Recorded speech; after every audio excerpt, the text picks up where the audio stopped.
పార్టీని నడుపుడంటే పాన్ డబ్బా నడిపినంత అలకగా కాదుల్లో.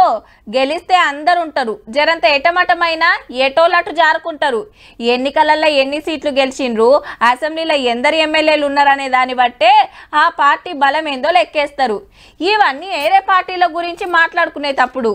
కానీ ఒక పార్టీ ఏళ్ళ కమానం పోటే చేయలే, చేసినా గెలవలే, అయినా ఎప్పుడు వార్తలలోనే ఉంటది.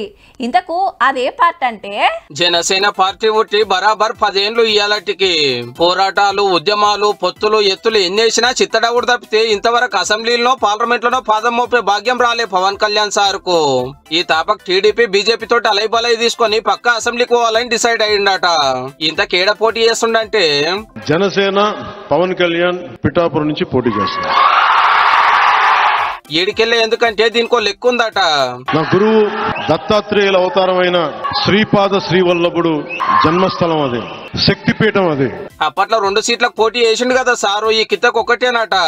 ఎంపీగా పోటీ చేయాలా లేదా అనేది కొద్ది రోజుల్లో ఆలోచన. అంటే నాకేం అసలు ముచ్చట ఏందంటే పిఠాపురం ఎమ్మెల్యేగా పోటీ చేస్తున్నాను పవన్ కళ్యాణ్ సార్ ఇట్లా చెప్పిండో లేదో, నేను కూడా అదే సీట్ల నిలబడుతున్నా అని సోషల్ మీడియాలో సాటింపేసిండు డైరెక్టర్ వర్మ గారు.